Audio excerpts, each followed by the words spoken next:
Hello, everybody, and welcome back to another episode of the United Front Football Podcast. See, we don't do enough. I've forgotten the name and everything now. But it is a football podcast. Important to remember. It is a football podcast, and we will be talking football. We'll be once again concentrating a little bit on, well, mostly on the Euros, because that's what's happening in the football world. There's obviously been the hilarity of the Copa America where the USA got dumped out, and Brazil are just terrible now, apparently. But we'll save that for another podcast, maybe. We are joining just before the semi-finals kick off tomorrow. We've got France, obviously, on Tuesday. But we've seen all the knockout games now so far. Some surprises, some good performances, some bad performances. Obviously, well, we'll go through the results. So Spain beat Germany 2-1 after extra time. Portugal were knocked out by France on penalties after a riveting 0-0 draw. 120 minutes of nothing. The Dutch-Turkey game was really good, and I was actually gutted for Turkey at the end of it because I thought they edged the actual performance. But I think at the end of the day, the quality just showed, didn't it? And then, speaking of dull 120 minutes of football, there was the England-Switzerland game as well. Which obviously England went through 5-3 on penalties. Apparently England are the best team in the world at penalties these days. Imagine my surprise. But that does mean we're going to be facing the Dutch on Wednesday. It's France-Spain tomorrow. I mean, should we just do like a bit of a catch-all? What were your takeaways from watching these quarterfinals? I think that for me personally, I think the most entertaining game was probably the Dutch-Turkey game, closely followed by the Spain-Germany, but I think that was more of the two best teams, I think, so far in the Euros. I think it's a shame that wasn't at least a semi, the Spain-Germany. But I think arguably Spain deserved to go through. They just had a little bit extra in that extra 30 minutes, and they kind of turned the screw a little bit just at the right time.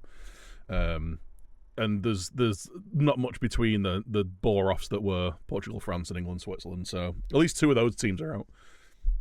Yeah, it's annoing actually. The one game I didn't get a chance to watch was Holland Turkey. So Terrific. the one good quarterfinal. Yes, so I watched all the other ones. Like I say, Spain Germany was like out of the three I did watch. Spain Germany was definitely the more entertaining. Like it's difficult to. I mean, it's, the way England are playing, it's difficult to be entertained anyway. But I think just as a England fan, it's difficult to find the entertainment in watching them just because it gets so nerve wracking at this point of the tournament. Like you just want them to win. So I wasn't really taking in like how good of a game it really was. It was just a lot of swearing and a lot of like sake, like, pass it forward for crying out loud. I think at least on the England game, on that England performance, I think there was. I mean, I'm definitely clutching at straws. Like there was more of an element of control, and I know like that's been the big buzzword that everyone's been trying to use is like England control games and like the wait for their moment. But I think that's the first time where it's not felt like we've been struggling to just like keep hold of the ball. What we did with the ball was pretty crap for most of the time. Bukayo Saka, once again, the only player actually doing anything in the final third. Like the rest of that front line are basically just like, if they were playing for my club, I would say they're stealing a living at the minute because none of them are actually really doing anything. I thought Kobe Mainu, other than Saka, was the best player on the pitch again. The lad just doesn't know what pressure is, I don't think. I'm not going to say the Alan Shearer quote. But yeah, like it was the first time, like because Switzerland, like good side, well drilled, got some very good players, but I think we kept them at distance, kept them at an arm's length for a long time. But it just felt like the frustrating thing is once they'd scored their goal, you saw like them shift the gear up, and there was like everything was a bit snappier, everything was a bit more incisive, everything was in behind. It's like, why can't we do this like for the first 20 minutes of a game, and then try and get that 1-0 lead, and then like soak up the pressure or whatever. Like it seems like we're just leaving it until we have to, and then when it needs to be done, they've got the ability. We look at the players and look at the way that they played after that. Obviously, once they got the goal back, they kind of just sat back again, and like it's a weird way that they play. It's football terrorism. But at the end of the day, like we've been saying, like you've definitely been saying for a long time, and like a lot of people have been saying, it's another semi-final. At some point, you've kind of got to go, well, it's working, as much as Marcelo Bielsa hates it.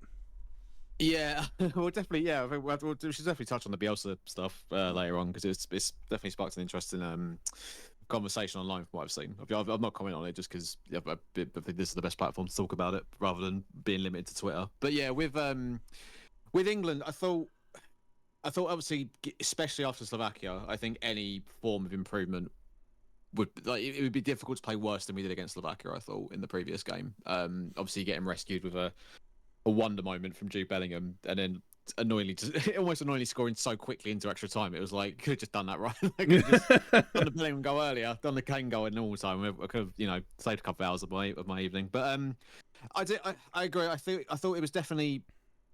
And the bar was set very low. I do think it was a better performance overall. That doesn't mean necessarily it was a good performance. It was just better, which I think if you're going further into a tournament, you've kind of got to just sort of take that and hopefully they run with it. I think first half, I thought we probably just about edged the first half. I'd say I thought we had some decent nearly moments. Like obviously there was the Manu chance right at the end. Saka was really dangerous, and Bellingham was making some really good threatening runs forwards. He's got an issue, Bellingham, where he doesn't really know whether it's a pass or shoot when he gets in the area, which is really annoying. Maybe you noticed it a few times. He makes a really good run, beats like 3 defenders, and it comes to the moment whether to shoot or pass. He can't make his mind up. It's really frustrating. And in second half, especially once Switzerland made their first sort of double substitution, I thought they were the better team throughout most of the second half. Like I say, up until they scored, really. And then from there, it kind of I felt it more kind of ebbed and flowed. I thought we had a 5-minute period where we looked quite dangerous, then they had a 5-minute period where they looked quite dangerous. I think they edged it more towards the end of extra time. They had a couple of really good chances, obviously, to nick it. But, the substitutes came on, made a difference. I think England's biggest problem, if we're going to carry on playing this particular tweak of the sort of system that Southgate deployed, which I don't think was as much of a radical change as it was sort of made out to be. Like, I know it was sort of reported to be a back 5, but it was more like we were still playing a 4 in possessions. When we're out of possession, Saka just drops a little bit deeper. I genuinely didn't see any difference, other than Phil Foden was given a little bit more license to roam in the middle. So we just played with completely without anybody on the left. Every now and again, Trippier would get up there, but instead of having an ineffective Phil Foden on the left, we just had nobody there. It was like Trippier was like an auxiliary wing back in a way. Like it was a weird one. But I think the problem with our attacking play in that game specifically, I think whilst we can definitely pick holes in the system and the setup, I thought it was encouraging that at least Foden looked more like the ball was getting to him more, and same with Bellingham. I thought they were both getting on the ball. They weren't getting in each other's way as much. It felt more of a box midfield setup, which I actually thought showed signs of promise. I actually think the biggest, or one of the bigger problems with why our attack was so blunt in that game, I think, is down to Harry Kane personally, just because I thought he was so not even ineffective. He was just absent. I thought throughout the whole game, didn't win. I mean, there might be a stat that sort of disproves this, but from the eye test, didn't really win any duels, like aerial duels, or didn't hold the ball up very well. He got beaten in the air every single time the ball went up to him, which beggars the question why we were launching it as often as we were, because he was having no success with it. And there was a couple of times, like in the first half, Saka gets to the byline, whips, all we can really do is put a cross into the 6-yard box. And you watch the replay, Kane's just standing there waiting for the ball to come to him. And it's like, for someone as good as Harry Kane, and he's so, someone who's usually really good at this, just driving into space and knowing where to be and anticipate where the ball's going to be. But it just felt like he either, I don't want to say it's lazy, because I never associate Harry Kane with being lazy, especially for England. So whether he's not fit enough to, or he's not sharp enough to make those runs, I think he's a problem in that game. Genuinely think he's injured. Like he's playing like he might be, he's playing like a guy, like he's not got. I know he's never been a quick player, right? He's never been the striker that's going to be like a proper threat in behind. But he's no slouch, and he usually offers a lot more in terms of his just general work rate. But he's like walking around all the time. The most I saw him run was when he was dribbling the ball past his own defensive line towards his own goal. Like, that was the one time. Like you say, it felt like everything that was a duel, everything that was being played up to him, like he was losing out. Like he had a poor first touch. He wasn't getting the second touch right. He wasn't winning head. He wasn't even jumping for headers. It wasn't like he was losing an aerial duel. Like he was just stood there.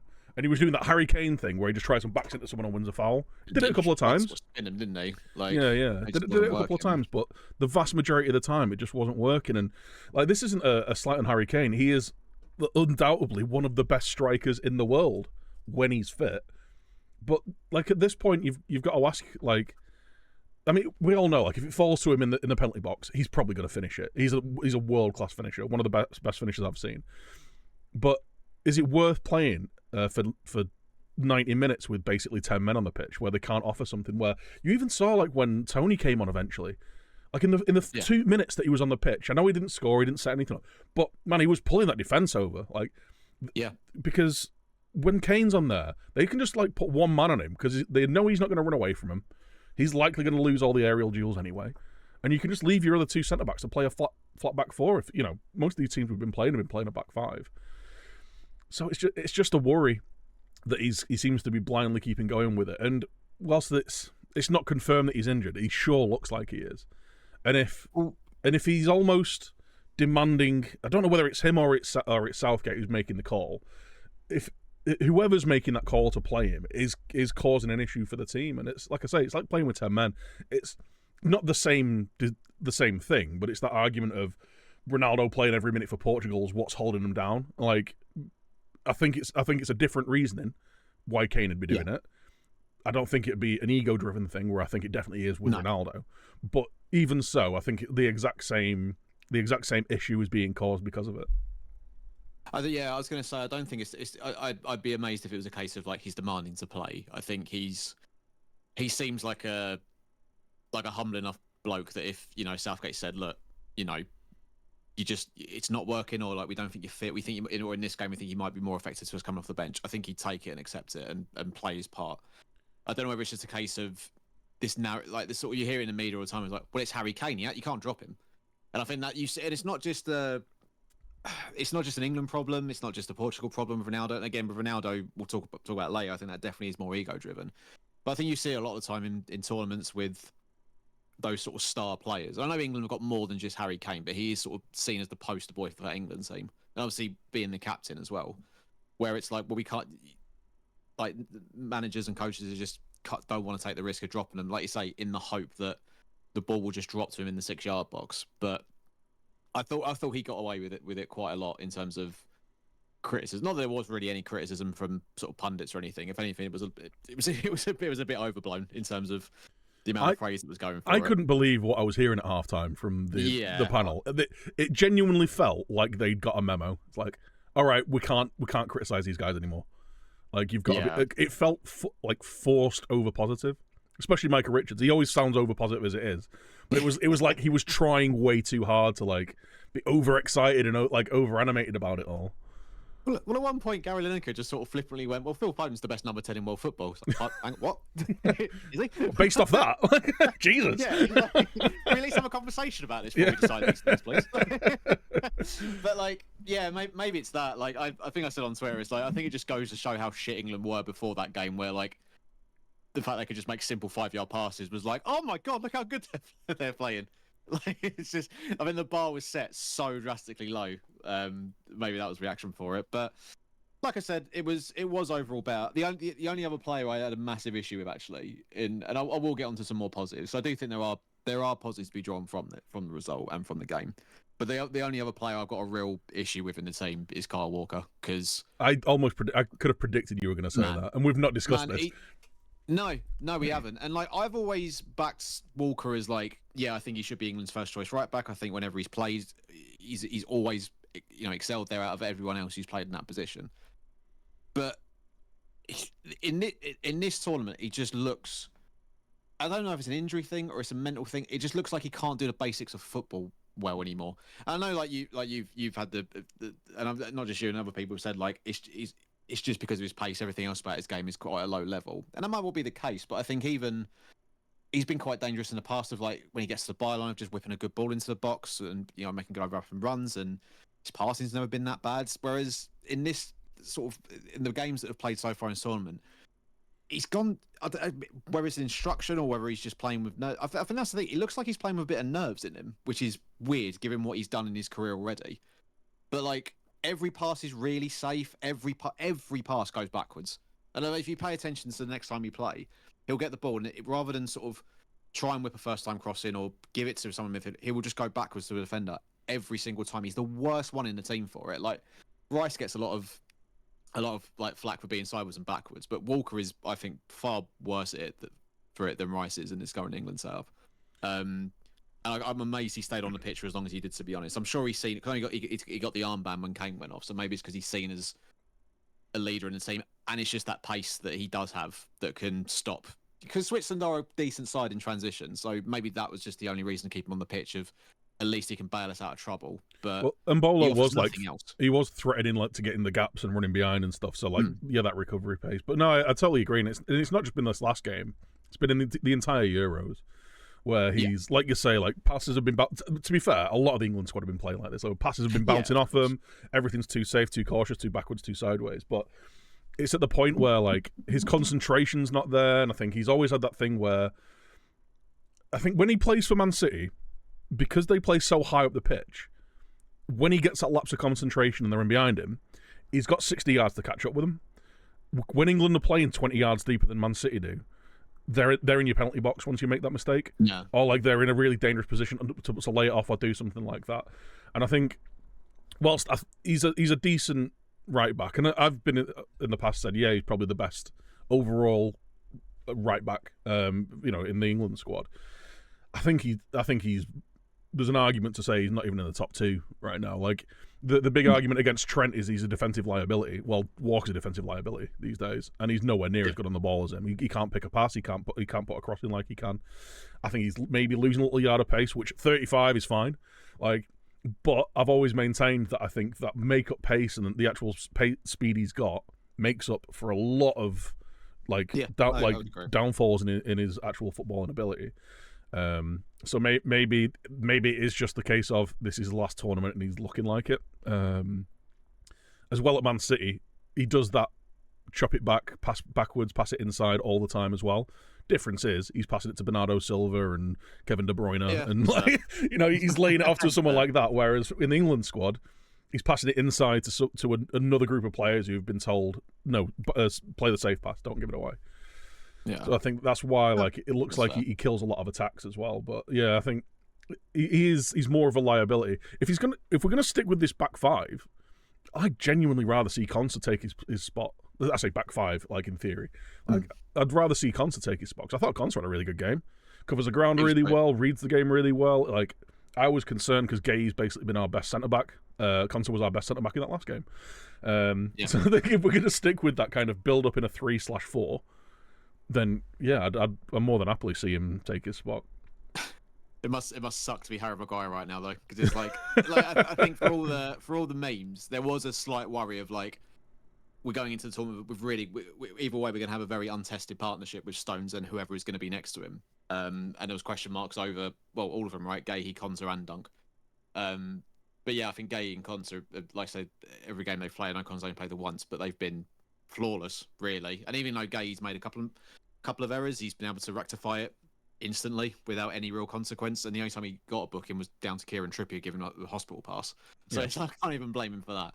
But yeah, no, Konsa was great. Like, yeah, like I say, if you're playing that system and it's Saka's just out of possession, effectively being like an auxiliary right wing back, then yeah, I wouldn't have any issue with Konsa being that basically right back, or I guess you would say inverted fullback if we're using FM terms. I suppose. Like, but yeah, I thought he was great. I'm a really big fan of Konsa, and I think it's very reassuring actually that because Stones has probably got one, maybe two more tournaments in him. If whatever happens, I think there'll be a new manager after this tournament, and I struggle to see Maguire getting back in, especially if his game time's limited at United next season. So it's actually quite reassuring that we've got a couple of really good defenders in there, because that was a position that we were really worried about long term for England. I think Gahey and Konsa are both good ages and both clearly really good centre backs who have now got tournament experience under their belts, which is only a positive for us moving forward, I think. Yeah, definitely. And there's a lot of chat that Luke Shaw's ready. Well, feels like he's fit to start for the next game as well, which is very much the hit and hope. But why would you play him left back when we've got the best left back in a Berry Eze just sitting there? It's so weird. It shouldn't work. Why does it work? I think it's just because Eze is a really good footballer.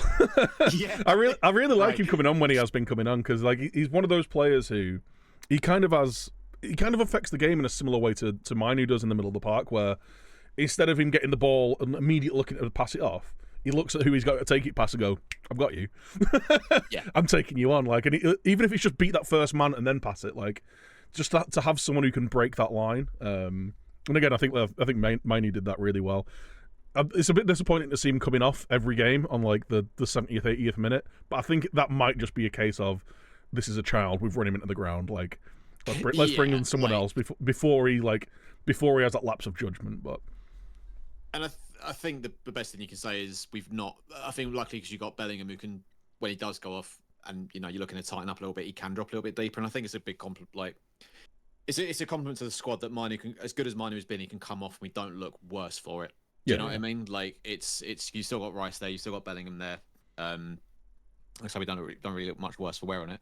On the Luke Shaw point, I really wouldn't be against giving him an hour on Wednesday, just because he came on within 5 minutes, he made an overlapping run and it pulled the defender out and opened up a bit of space for us. Well, I think he hit the byline 2 or 3 times, like got a couple of crosses put across, like the way that he moves means that it opens up that space for Bellingham, who was playing in that left half space. Like, he's undoubtedly he's undoubtedly a better option at left back, or left wing back than Trippier. As good as Trippier is and has been, like he's not a left back and he's not a left wing back. He's been doing a job there, and just having that natural left-footed width, which again, like if moving back to this back five was theoretically a thing, why didn't we take Tyreek Mitchell, who's been playing the last half of the season as a... Anyway, like, that's a pointless argument, but it's just another thing of that, like, why? Like, why have we got... Why have we got another 2 centre-backs who haven't played yet? Like, I think that's the most frustrating thing. And we spoke about Mitchell in the last pod, so I won't dwell on it too much, but it is the most frustrating thing. It's like the answer is there. He was there, and it was the easiest call up to make. And again, you look at what Konsa and Gay have done coming into the side. And Eze, like as well, they've all played their part and been great. And I've no doubt Mitchell would have been. He couldn't have been any worse than what Trippier has been. And again, it's not even that Trippier has just been like technically bad, like Kyle Walker has been. Yeah. He's just the job. He's not good enough to do the job he's being asked to do, and it is making that whole entire side of the pitch completely ineffective for England. Well, I looked into this, like when there was when it was being discussed. Oh, like, well, Trippier's going to be starting at left back. He's played left back loads. I looked into it. In his entire professional career, non-international career, he's only ever played left back twice. Like, so it's not even like he's done it at a club level when needed. Like, it is literally just a couple of tournaments for England. Like, oh well, he's a fullback. He can play there. And it's like, yeah, he's fine. He's not he's a good footballer. He's not gonna lose his man. He's like, but he just doesn't. If you're playing, especially as a wing back, you need to be offering something going the other way, and he just unfortunately doesn't because he's so right-footed. Yeah. It's so yeah. Hopefully, it's a case that Shaw's come out today and said every player would, right? But he's come out today and said he feels ready to play 90 minutes on Wednesday. I think the best thing Southgate can do to give England a chance of going all the way is at least give him an hour, I think. Or if you're not going to start him, bring him on the hour mark and give him half hour, maybe all of extra time if it does go that way. I'd even rather see him start and blow up in 45 minutes.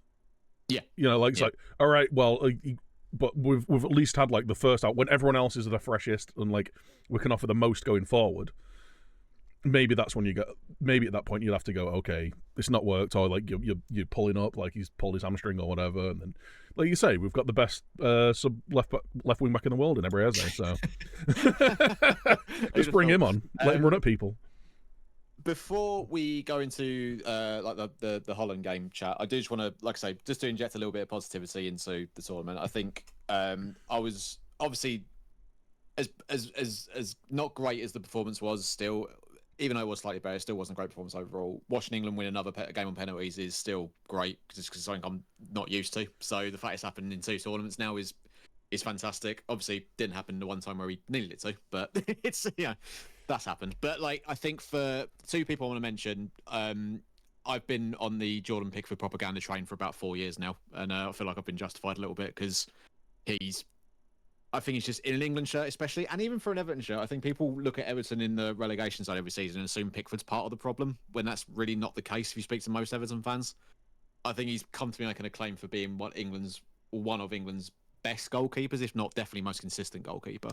He's the best England goalkeeper that I've watched consistently in my lifetime. Because like like bear in mind that like it was the end of David Seaman's era of being an elite goalkeeper. Like when I started really getting into football, and since then it's been chopping and changing with like, Paul Robinson and Joe Hart and all that kind of stuff, who are fine, but like I think Pickford, especially in international football, is a really good goalkeeper. I mean, it helps that we don't face a ton of shots. He doesn't have to make a load of saves, but it feels like he's got that.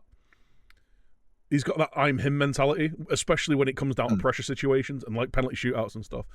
Hasn't he saved like 50% of the penalties he's faced in a penalty shootout or something like that? Something like, I think he saved more than obviously any young goalkeeper. Oh, no, that was it. Now like 4 or 5. Yeah, he's saved more. He's saved more than the previous 20 years worth of goalkeepers have. Yeah. That was it. Like in competition, which is great, and he obviously backs himself, and he had the confidence. But just to go back to your point about the penalty shootout of like, it's not it was always growing up. Oh, we're going into penalties. Oh Christ, and it wasn't just like it wasn't just the people watching it. It was the players looked like they were going, oh God, like we don't want. Whereas now everyone like just steps up, looks confident, takes it. Ivan Toney's absolutely ice cold. Like, mate, that was when I saw the replay. He didn't even look at the ball. He's like, you are just like, you may be a bit of a dickhead, but fuck me, you're good at penalties. You know what? Actually, like, just as a slight aside on the Ivan Toney thing, like I've said a few times, like I don't know whether he's an arrogant bellend or he just believes in himself and he's got that like striker arrogance. And a lot of the interviews he's been doing whilst he's been out there, and like a lot more of the stuff that I've been hearing from him, it's like, you know what? I think he has just got that. I'm the main character striker. Like it's not like he doesn't come across as too much of an actual knobhead. Like in a lot of interviews and chats I've seen with people who know him personally say no, like he's really well grounded. Like he's a nice bloke. He does good stuff for like community. His family's all like really switched on and keep him grounded. I think it is just that fact of like, he knows that he's really good, and he's like, and you kind of need that in a striker, like someone who's going to back himself like 10 times out of 10. And England have never really had that in terms of a backup striker. Like, in previous tournaments, it's either been like Owen and Shearer, or it's been Owen and Rooney, or just Rooney, and it never really felt like the striker who was in reserve really, like Darius Vassell. Do you know what I mean? He never had that, and you never really had that in him. It was just, he's quick. Okay. Just got Darius Vassell. That's a name no one's heard of in about 15 years. Don't know why I brought that Well, didn't he make like 3 tournament squads in a row or something, like in Sven Goran Eriksson era? Yeah, he loved him. He was like Sven super stuff. It was bizarre.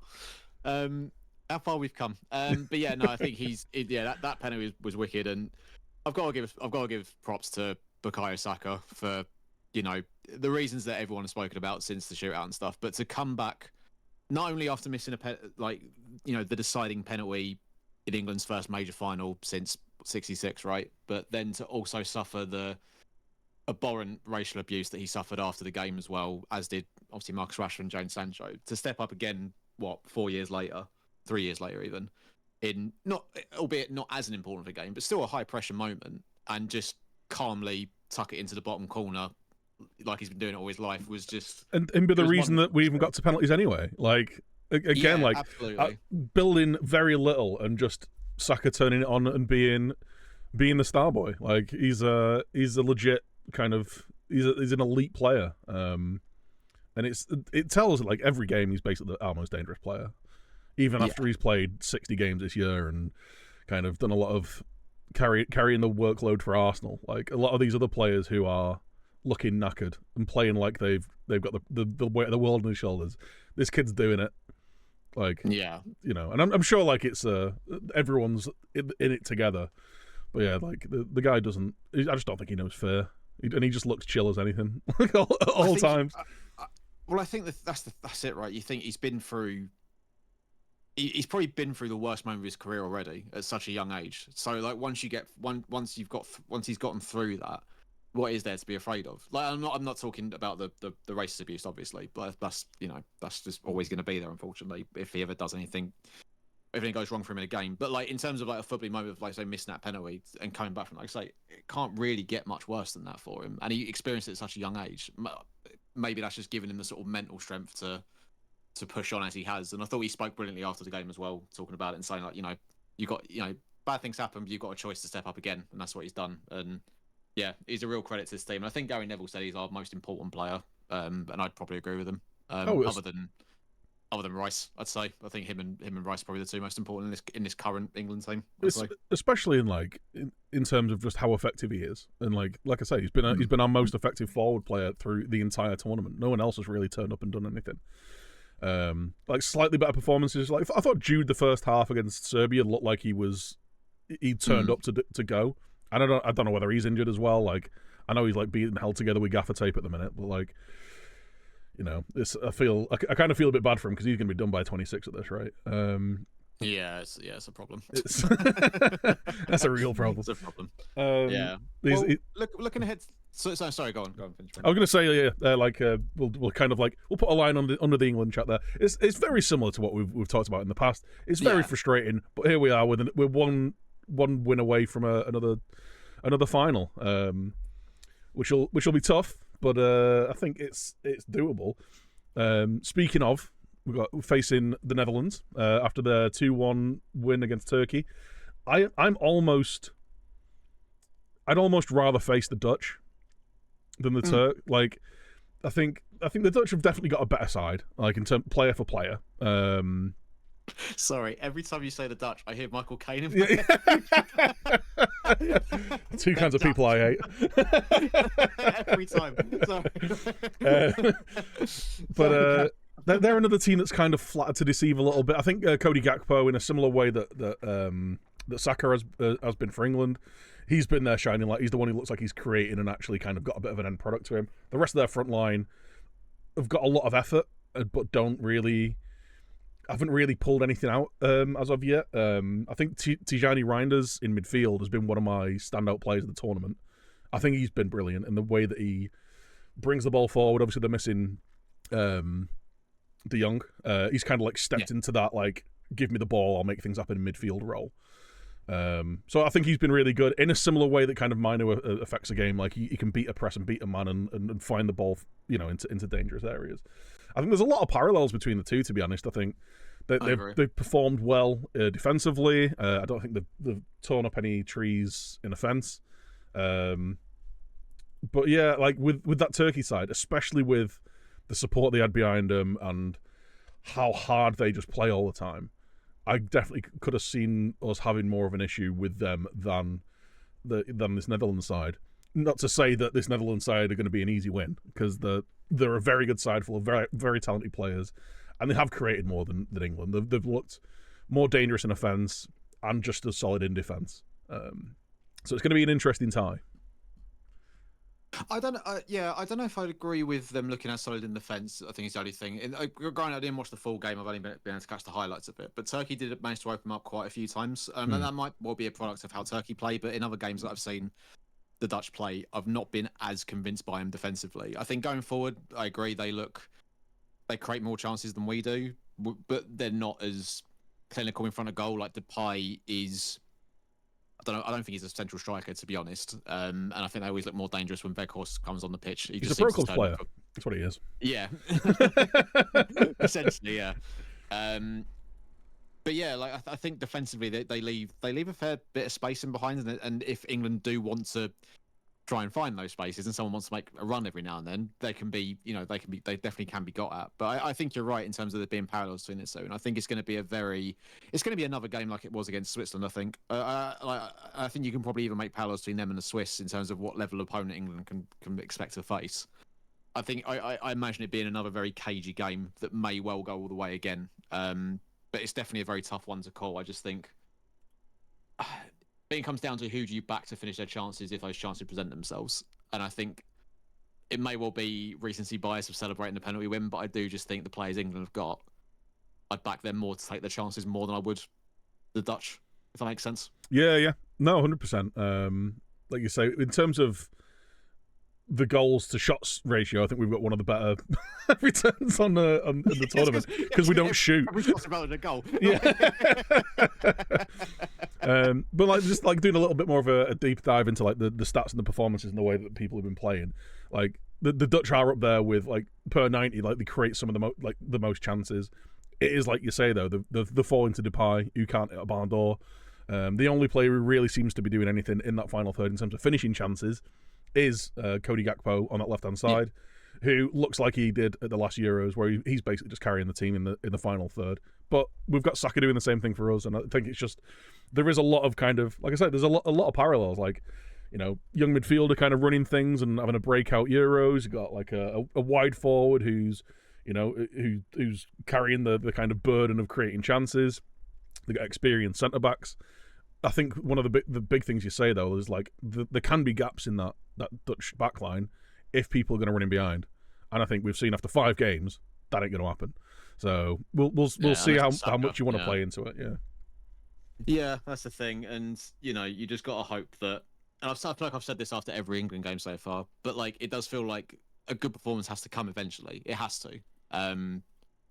Especially if we were to get through, if we were to scrape through again, because England definitely have been fortunate in both knockout games to get through, especially against Slovakia. But if you get to the final, and whether it is, I know France haven't been good, but whether it is them or Spain, you're not going to get away with the level performances that we've shown in previous games, and you're probably not going to get away with it against the Dutch either. Like there's probably more than I'm going to say they could. I just don't think it's very likely. So I think it's just more hope that like at some point, I feel like the Switzerland game was the first time, other than the first 30 minutes against Serbia, where it felt like there's been a click. And whilst it didn't fully manifest into a top performance, there was a lot more cohesion there, and there was a lot more. It felt there was a lot more of a plan, and players knew what their jobs were more than previous games. Especially in that midfield, like you were saying earlier, that it felt like that there was more of a defined. This is how it's working in a box. Like Jude would be pulling out a little bit wide, and then Foden would be sitting in, or vice versa. Like there'd be more of an actual fourth, or Mainu was playing from a little bit deeper rather than pushing up as much as he was.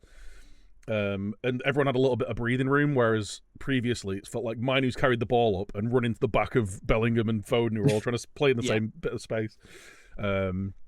And Harry Kane, I mean, he was anonymous, so he wasn't really getting in the way, was he? So, no. so there's that at least. Just getting in the way of the nation, Harry. And England can win this game in 90 minutes, but I think a big part of that is I say this knowing, and I know he won't do it because I've watched 4 years of David Moyes do the exact same, or not do the exact same thing. England can win it in 90 minutes if Gareth uses his bench, but we've seen that, and and despite the fact we've said before how much I've backed him, it's still been one of my biggest complaints of him. He's far too reactive when it comes to making changes, and you saw it. And it works. Like made 3 changes as soon as we went a goal down, and then we scored. But against a better side, you're not going to get away with that. And at some point, you are going to have to make the call. You're going to have to make the call whether to stick or twist. And I was going to say I hope he's learned his lesson from the Italy game, but he clearly hasn't, because he's still doing the same thing. So it's like, I don't know, at some point, if we get to a final, I hope he's learned a lesson in that context. But yeah, I think unless he loses his bench, it could go all the way, I think. Yeah, it's always been like a big criticism of his across the board, right? And I think with, like you say, he's too reactionary. Like, the changes worked. The triple substitution got us back in the game, but for the like we were saying earlier, for the previous 10-15 minutes, we were on the back foot, and you could see it's like something needs to change. Whether they need a different out ball, we need a different shape, we need more energy, whatever it is. And he waited until we conceded to make that change, rather than going, no, we're going to make that change and affect the game ourselves. It's waiting too long to make that change, and not necessarily being able to see what's changed in the game, where the game state is. He just seems far too unaware of in-game situations. But like I say, hopefully we can find it in 90 minutes finally, rather than a big drawn out kind of extra time win or penalty shootouts again. Because whilst it was a better performance, it was still an underwhelming performance against the side that I think we should have made an easier job of. But that being said, the Swiss have beat Italy 2-0, and they've been really good all through the tournament. Yeah. And the underdog story this entire tournament's been really good. I think the difference between the lower ranked nations and the high ranked nations these days just aren't as big, because a lot of these smaller nations have still got half a squad, 8-9 starting players who were playing in the top 6 leagues. Like, so they're playing high level football. It's not like the 90s where you're coming up against a Romania side where they're all playing in the Romanian second tier. Like, yeah, exactly. And I think that's it. And it's in a way, I don't know whether I think I'd rather us show Switzerland too much respect than not enough, if that makes sense. Like, because at least then you still give yourself a chance. Look, it's not pretty, but hey, if he does pull it off, no one will care in 10 years, 10 days, right? if he does pull it off. So yeah. Next weekend, see isn't what it? happens. Yeah. Well, we'll move on to the other semi-final. Spain knocked out Germany.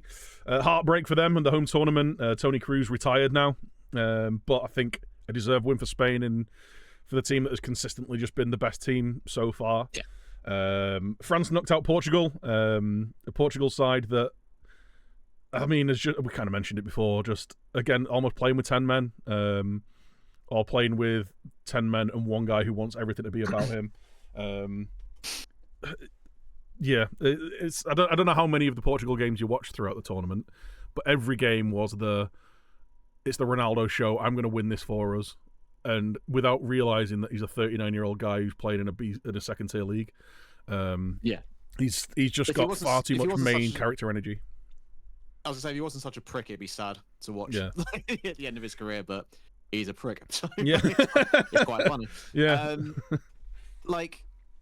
It's like I said, there's definitely parallels to the Harry Kane thing, but I think, like we said earlier, with Ronaldo, it's very much self-inflicted from him and Martinez, I think, because I don't think he'll ever let him, you saw it, I think he got subbed off in the third game, and I think by that point Portugal were already through. I think they were already like a couple of goals up, and he still threw a strop. Yeah, like, he hasn't scored yet. Animated, and it's just, you saw it in the back end of his United career and stuff, and it's just you've seen him have outbursts in Saudi and stuff, and people can flip it and say, well, it just shows what a great mentality he's got, and how much of a winner he is, and all this, that, and the other. That's fine, sure, but like a lot of great players who've been before him, and obviously him and Messi obviously in a league of their own. But let's take Messi for example, right? In terms of the most comparable player, I think one is aging and ending their career a lot more gracefully than the other is. Like, I don't, and not that Messi's ever been that type of player to throw a tantrum, but like if he got told in a Copa America game for Argentina, look for this one line, or we're going to start you on the bench, but we're going to bring you on the hour mark, sort of thing, I'm actually be fine with it. Or like it's like I said, it accepts it. Whereas Ronaldo, like you say, it has to all be about him, and nothing was more evident than that. I thought in both the Slovenia and France games. The Slovenia game in particular was bizarre, especially when he starts bawling his eyes out after missing a penalty, when there's still like half an hour of the game left. It's like, what are you doing? Like, he should have been hooked to that point. Yeah. Like, really, if Martin had anything about him as a manager, it'd have taken him off. Fair play. Look, he scored his penalty in the shootout, fine. And then you see in the France game again, just taking all the free kicks, just sort of plodding around in the penalty area, waiting for a cross to come in, not even really contesting anything. And like you say, just trying to make it all about him. And ultimately, it's not the only reason. We'll get on to Martinez in a sec, but it's a big part of the reason why Portugal aren't in it anymore. It's everything. It's not even just like taking the free kicks and the penalties and all that kind of stuff. It feels like whenever the ball goes into the final third, and I think a lot of it is like, let's bear in mind, like a lot of these players who are in their like early 20s or like even a little bit older. I know like Bruno Fernandes is like, he's his idol, like, so like they've got this mentality of like, as soon as they get in the final third, where's Ronaldo? We've got to give it Ronaldo. He'll be the guy. Whereas when there's players in better positions, when you can make a better chance, when you can do something, it's first ball. It's like, where's his run going? Okay, I've got to try and get it on his head. Okay, he's running in behind. Even though he can't run anymore, we're going to try and feed him. Like, everything's to try and get him the goal. It was all, I saw a great tweet of it was like Portugal. I think it was like the last group game or something. It's like Portugal players this game, and it was where Rooney's like carrying his 4-year-old Kai with the ball in front of the goal at Old Trafford, and knocking the ball in front of him. And it's like, kick it there, kick it in, because everyone was just trying to set him up just to get our goal, and it went from hilarious to tragic. In a very short space of time, especially when he took that shot from that free kick that was near the corner flag. Like, it's like at that point you're going, there's got to be the point, no matter how much a lot of those players idolise him, they've got to be looking at him going, come the fuck on, man. Like, Yeah, we get you want to score, but you ain't gonna score from there. You ain't gonna score from any free kick, let alone from there. Like, it's funny. Whenever like whoever the match director is, for any time Portugal play is about to take a free kick, the amount of build up they give it, all the different like close-up camera shots of him doing his his deep breaths and stuff. It's like he scored one free kick in a tournament out of like 61, like maybe like 65 after the France game. I'm not sure, but like, yeah, it felt more like Portugal were more concerned about getting Ronaldo his record-breaking goal than they were about winning either game of football, which I think is a damning indictment of a squad that's that talented. And I think it's shown up Roberto Martinez to be what we've said is, which is just not a very competent manager and quite gutless, I thought, actually. So yeah, not a surprise they've gone out at the quarterfinal stages. I think that's where, in terms of the quality of their squad, I think a lot of people would have said they could have got to the final, but we've been saying it for weeks, completely hamstrung by the guy in the dugout. Yeah, in terms of ability on the ball. And a quick shout out to Pepe, who at 41 years old still looks like he's 25. I don't know what kind of, serums he's on. He's on like the Captain America program or something, but like, the guy's like, you see him, it's like, oh god, he's gonna be as slow as anything. He's outpacing strikers, he's chasing back. Yeah, he had a bit of a howler at the end of the Slovenia game. Oh god, yeah. But it was like, this 41-year-old bloke just played 120 minutes. Of course he's knackered. When Benjamin Sesko firmly placed himself on fraud watch. Oh mate, couldn't believe it. I can't wait till he signs for Arsenal now. Do you know what? I watched that game, and I was doing other stuff I had in the background, and nothing was really happening. I just glanced over just as Pepe lost the ball, and I kid you not, for the entire time that Sesko ran it, I just went. I was like, oh my god, they're gonna knock him out, and then he just fucking hit straight at Costa. Yeah. Oh, you weapon. That was almost as bad. It wasn't as good a save, so it was probably worse than the was it Kolo Muani in the World Cup final? Yeah, or was it Thuram? Like, I can't remember which striker it was. It was Kolo Muani. Yeah. I feel like you put that down more to just a great save for Martinez, where I feel like the Sesko one, just because the amount of time he had is just a bad miss. Yeah, he just passed it at his foot basically. Yeah, because I think the Kolo Muani one, the ball came over him, and he sort of like had to take it down and then shoot. And Martinez obviously came out quite quickly to sort of close the space, whereas Sesko had about half the pitch to to make. Just had a casual jog up to the goal and like whiffed it.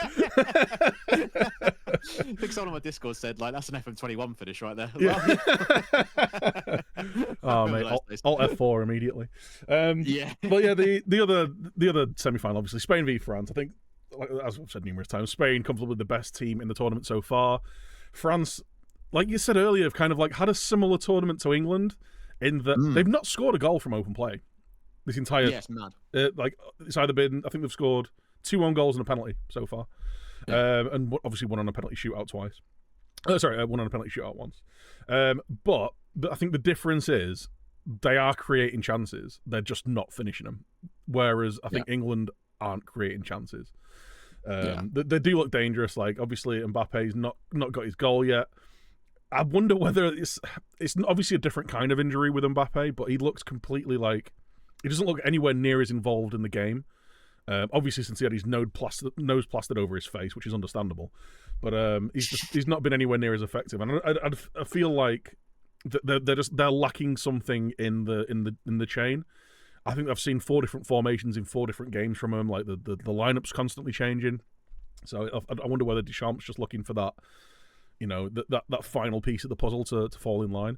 Because I read an interview with Mbappe. I can't remember whether it was like a post-match press conference or it was just like an interview with whatever, and he was saying he has to play differently with France these days now that Pogba's not there, because he knew that he could just start running and Pogba would find him, whereas they just don't have that player anymore. Like, Griezmann's a great playmaker, but plays in a completely different part of the pitch.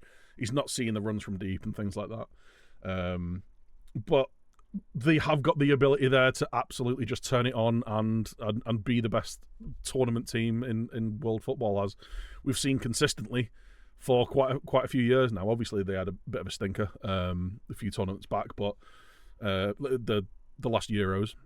But won a World Cup, got to a World Cup final. They're in another semi-final against a youthful Spain squad that's performing way better than they have recently. So it's going to be an interesting game tomorrow. I think we'll see the ultimate kind of pragmatist against the open play that Spain has been doing. So it's going to be a fun game, I think. At least I think we'll see a lot of chances for Spain, and then France nick it 2-1 or something in the end. Yeah, so Another 2-1 goals. Yeah, but it's refreshing watching Spain because they're not. It's not the Spain of like the sort of 2010s where they won 3 in a row and stuff. Where like it's sort of like pass, and quite dull to watch. Really, they are big on keeping the ball, but they're a lot more direct than like Spain you would associate with a Spanish team. And I think I said this on the last pod, like having Lamine Yamal and Williams as sort of options to just hit long to.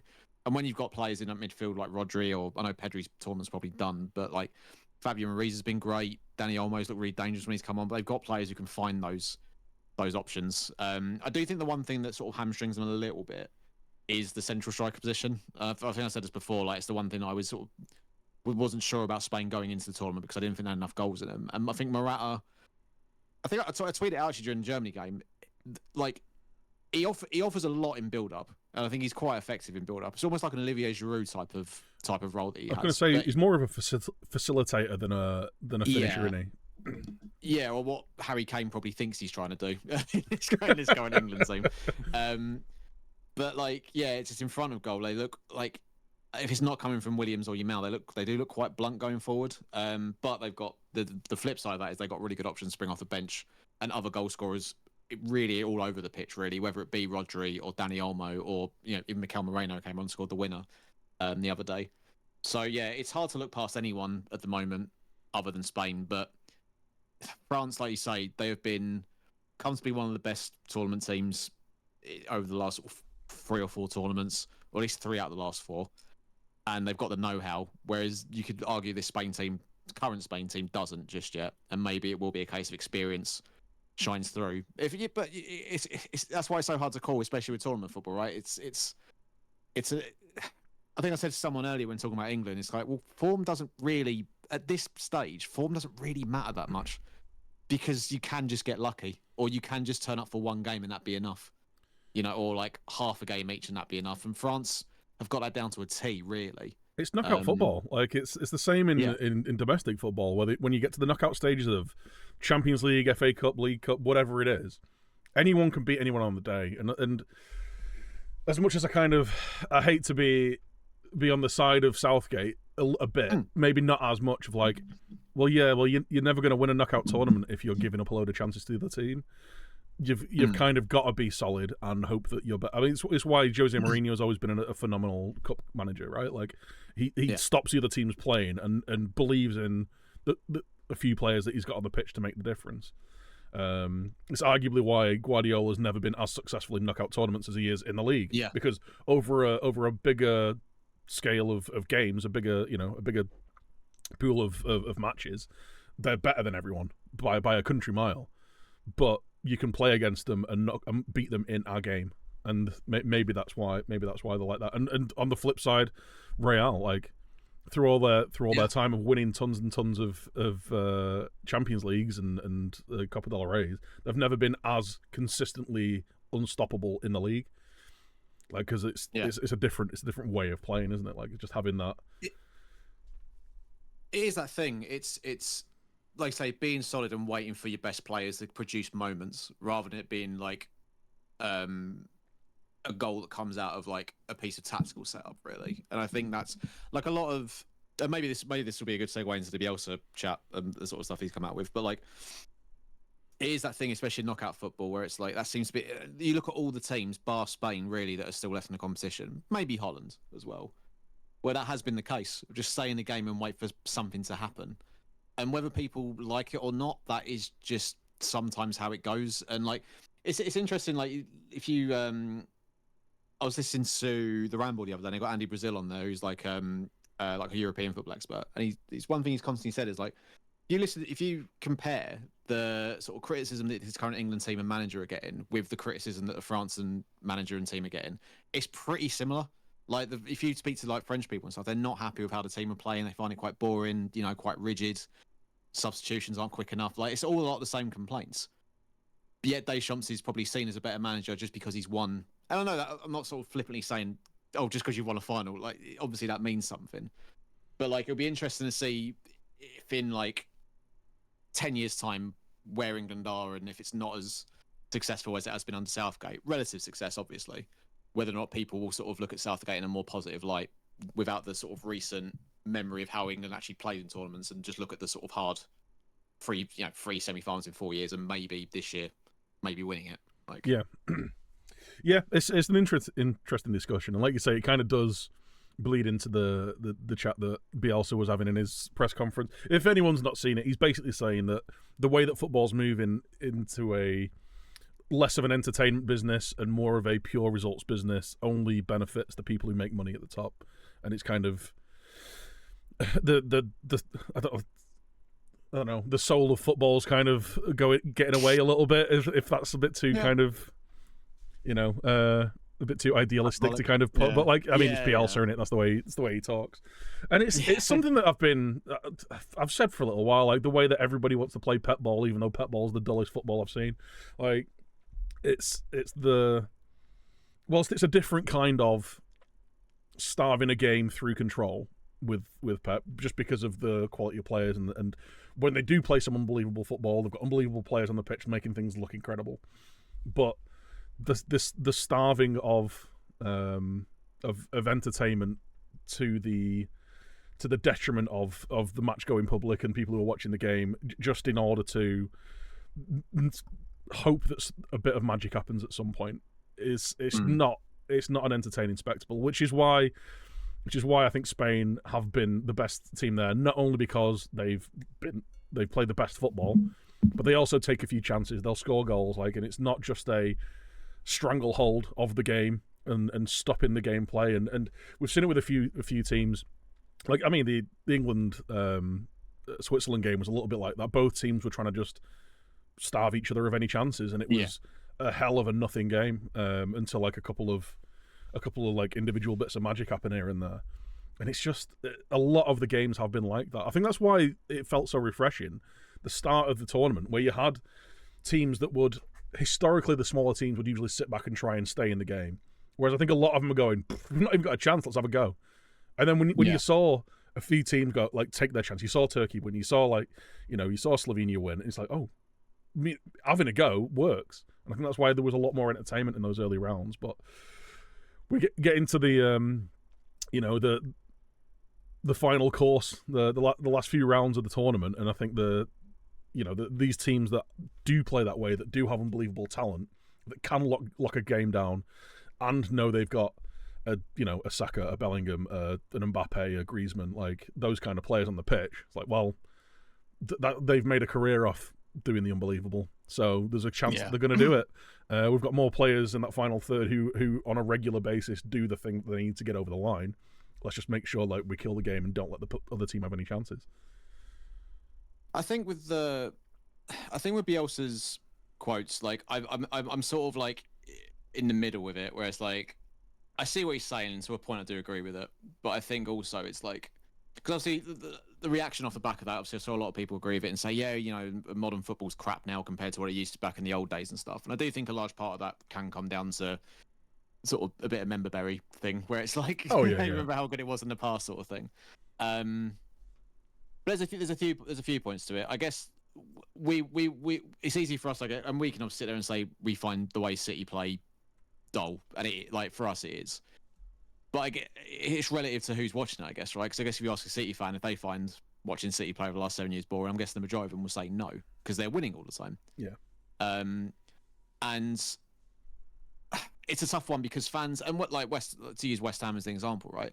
I think fans will always say they want a good style of football and stuff, and you hear it a lot where people say, I can take losing as long as we play well. But then when you lose sort of 5-6 games on the spin, all of a sudden losing becomes a bigger problem. And then it's like, well, actually, no, we need to be more defensively shored up, and we need to be a bit more boring, I suppose. I mean, look at Bielsa under Leeds. Like, I know Leeds fans love Bielsa and stuff, but I think even the majority of them came to accept that it was probably time for him to go, because they were going down under him. I'll always remember it was like the halftime analysis of everyone bigging up Leeds, saying, look how amazing they are, look at their invention, look how many players they get forward, look how many chances they're creating, whilst they were 4-0 down to Man United, like at half time. It's like, you're losing, like you're getting absolutely battered. Yeah. So it's that thing. It is that results versus entertainment, and if it's just a bit of a pendulum because it's like for teams like for teams like West Ham, for example, who don't win really anything ever, like once in a blue moon, like one time in like 50 odd years, European as it champions, was mate. recently. Don't forget it. European champions, yeah, never forget. It's again, you have that mindset of, oh, we're not going to win anything, so we might as well be entertained. But then once the entertainment dries up, and for whatever reason, because it usually happens, right? The manager will come in, play attacking football, and then they get figured out, and the lack of defensive sort of setup within that system gets found out, and they start losing games. And all of a sudden, it's like, right, we need to get someone in who's going to shore us up and make sure we don't get relegated. And then it all becomes about just results over style of play. And then it gets to a point where it swings back the other way. And you go, well, actually, we've had about 3 years of this. Now we want some entertainment. So and I think football's always just kind of been like that. Do you know what I mean? I think if anything, the one thing that's sort of not there in football anymore, like I do agree, you don't really get players like your Ronaldinho's anymore. You don't get like that Brazil team of the early 2000s. You don't really get any players like that. Like the sort of showboatiness has sort of gone out of football a little bit, which is really, I think the last player who was really good at that sort of stuff was probably Neymar. It's why someone like Lucas Paqueta is so refreshing when you see him do like his stuff, not the betting. Like when you see him do like he's a wild card for sure. Yeah, you see him do like his rainbow flicks and even just try and doesn't come off. It's like, wow, you don't see this anymore. Like we joke about it. If he went to City, he would never be allowed to get away with that sort of stuff because of the way Pep plays. So to that side of it, I do agree with. But in terms of like, it's not as good as how it used to be, or like it's results over entertainment nowadays. Like I say, I think it's always been a bit of a pendulum. I think that's just the way it's always been. Yeah, I agree with you. Like on a club to club thing, I think what I took away from what he said was a bit more just like, rather than a team by team thing, it's just more the general landscape of football. Whereas it is like, how much money can we sell this TV deal for? Like who's going to make the most? And in order to stay at the top of this money tree, you need to be like pragmatic and like not have an entertaining side of football. And it'll only last so long until people start going, this isn't fun to watch. So they don't renew the Sky package. They don't buy the whatever TV package it is for what they're watching. And the viewership and the passion will kind of like eke away after a little bit. Like you can say like on a team by team basis, some teams play overly defensive or pragmatic and there's not as much entertainment, but there'll always be other teams in the league that you're going to watch on a weekend that are entertaining, which is why it's worth keeping your TV subscription or whatever you're doing. Once it gets to that kind of almost like utilitarian, grind it out, capitalism football, and everyone's just trying to like have the tiniest marginal gain at the top to stay at the top of the tree and make the most money, like then where is the entertainment at that point? And then when does the bubble burst at that point? Because the reason there is the boom period and was the boom period in the 90s and the 2000s is because it was entertaining. Like there was loads of different styles of play, but you've got five managers in the Premier League now who are Pep disciples who are all trying to play the exact same kind of football, and you've got half of them across Europe are doing the same thing, and it's getting a little bit cookie cutter. That's kind of like what I took from what he was saying. Anyway, it wasn't necessarily like a, the game's dying because people don't want to lose. It's more if you lose the entertainment, it's going to be real hard to get it back. Factor for me. I wonder if it's more just going to be like this is like just like a bit of a period we're in, or like a trend we're currently in. Because like I think I maintain once Pep goes, I think the Premier League specifically overall will become a lot more entertaining across the board. I think because I think you look at the way Liverpool play, look at the way Spurs play. I think Arsenal. I know Arteta's a Pep disciple, but I do think Arsenal are a lot more entertaining to watch than City are, and that will why they don't win anything. Yeah, I'd say that will probably change in a few years because they are going a little bit more that way, aren't they? In terms of like not conceding loads of goals and like all about controlling games and this, that, and the other. But maybe we need like another. So would the Premier League be different if like Pep didn't exist and Klopp still came in with his style of play and everyone else tried to copy that? I was just about to say like it'd be a better place. As much as I hate to big up Liverpool and Jurgen Klopp, it was really entertaining football. Yeah, like it was. I'd watch a Liverpool game 100% more than I'd watch any Man City game, just because Yeah. There was more, not necessarily chaos, but there was just more. It was just entertaining. It was just more entertaining. And the same way, like you say, like Spurs are playing a lot more entertaining football right now. Like I'm hoping that when United realise that they have to have someone in midfield, then we'll be entertaining for a good reason. Like, like we can actually like not concede 40 shots a game. Like that'd be quite fun. Get Southgate in. But yeah. Hopefully, like you say, like I think the thing is there is this real kind of Pep idolization in football, and I think it's not just through fan channels. I think there's a lot of coaches that look at him and going, "Oh my God, we all need to play. We all need to be that manager." So everyone's trying to do like I say, the cookie cutter thing. Like, and it's funny to me how often you see Man City play a slightly different way season on season, and 6 months into the season or towards the end of the season, there's about 5 or 6 other teams trying the exact same things, like. The inverted wing backs, like after 6 months of that in the Premier League, everyone was inverting the wing backs. So as soon as like you started having like, dropping into a 3-2 build up rather than a 2-3, everyone was doing that. And it's like a right back going into midfield or a centre back going into midfield, everyone's doing that now. Like it does feel like people are almost like, oh, what's the next way to suck the fun out of a game? Yeah. Like I say, hopefully when Pep does ever retire and or even just leaves the league, I think that'll hopefully change it. Well, hopefully we get like I don't know. Hopefully, like a young German manager who's got like who loves the high press. Just goes no, fuck defending. It's just like, all out attack from now on. He can be the next like football manager influencer. Let's say. All eyes on Brighton this year then. Oh yeah, God, they appointed a guy who's literally younger than me, which is incredibly sobering. I fucking hate it. But he never got Averley to the Premier League though, so. Yeah, no, exactly. So, who cares? Yeah, so you ain't done nothing. Right, well, we'll have a brief discussion. Well, I say a brief discussion. What are your predictions for the semis then? I think, me personally, as much as I want to.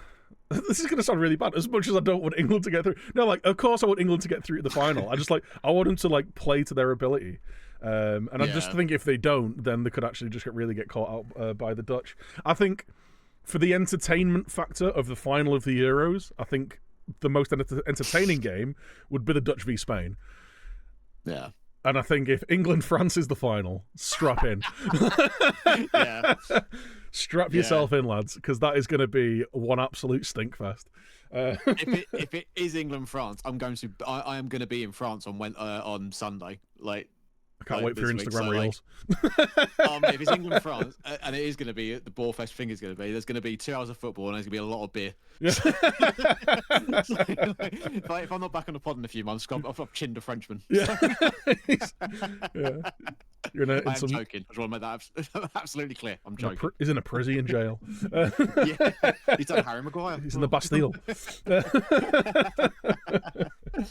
I think. I think they're both really difficult games to predict because there's such different types of like. In both games, you've got such different types of opposition who've had such different tournaments and almost unpredictable tournaments. Apart from Spain, really, who've been the most consistent. I can see both games having a very similar kind of plan. Like I think if either the Dutch or Spain take an early lead or even a 2-goal lead, I think it's going to be almost impossible for the other team to get back into it.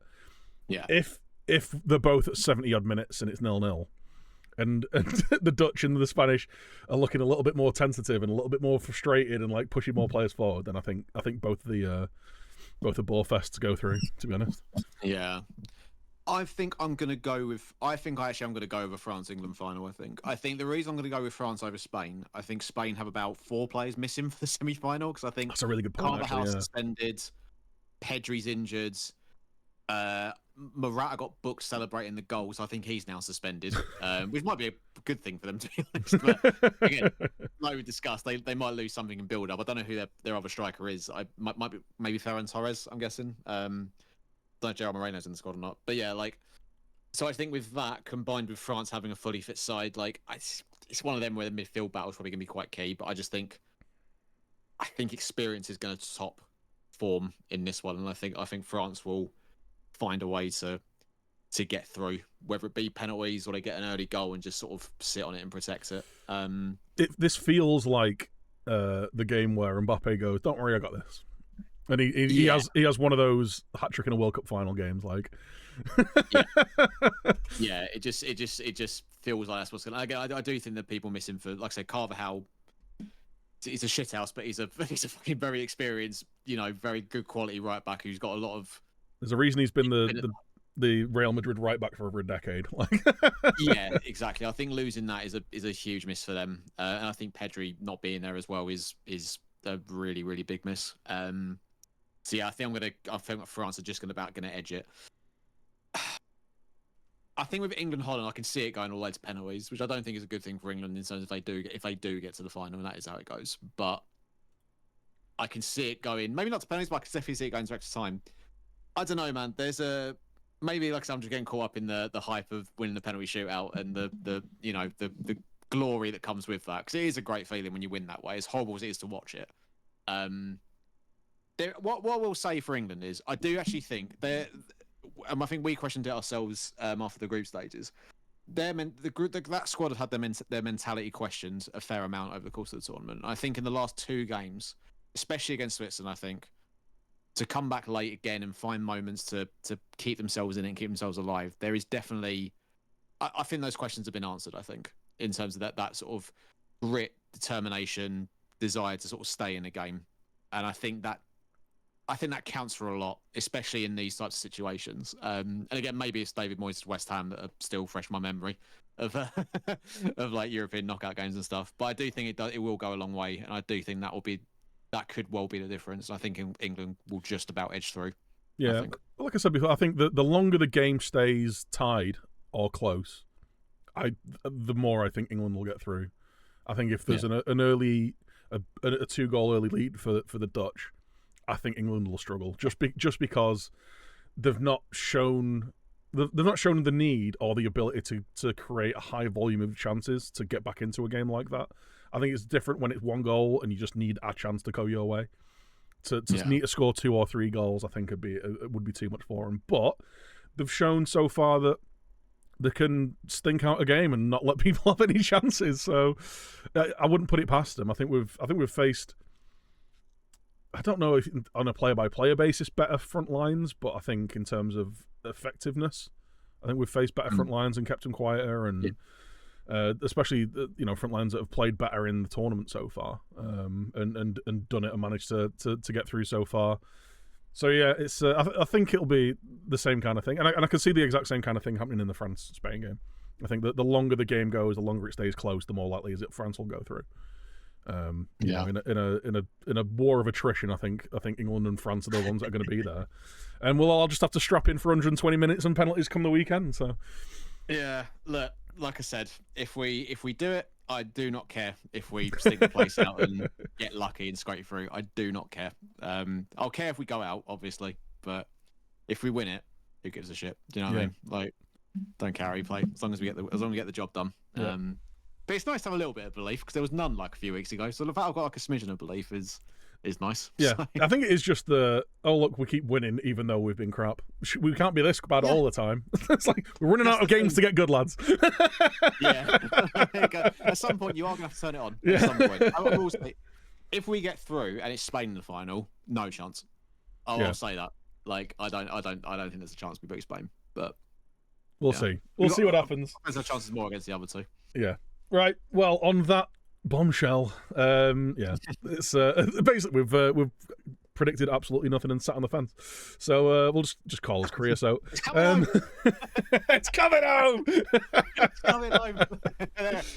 I've committed. There we go. He's gone all in. He's lost his mind. It's happened. It was only a matter of time. Right, guys, as always, thank you so much for tuning in. We will be back after the final, probably. I think that's when you'll be back, right? Yes, I'm back. next at some point after the final. Yeah, we'll either have a collective celebration or we'll completely break down everything that went wrong for England. Fantastic. I'll get out my pens. Thank you so much for tuning in. About Max Gilman for an hour, to be honest. If we do lose, like, we could just do a whole Max Gilman dedicated episode. I mean, that's fun. Best centre back in the Premier League, I heard. Absolutely. Yeah, I mean, next time hopefully we'll have some. Well, the transfer season is in full force, and I think after the Euros closes off, we will see a lot of things being done. Man United are being surprisingly efficient, it seems, which is a complete surprise to me. So we'll see how long that lasts for.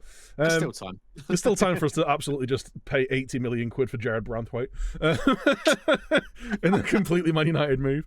But we'll leave it there for this time, everyone. Thank you so much for tuning in. Don't forget, do like, share, subscribe, thumbs up, 5 stars, whatever you can do wherever you watch or listen. And we will catch you next time. Take it easy. Coming home.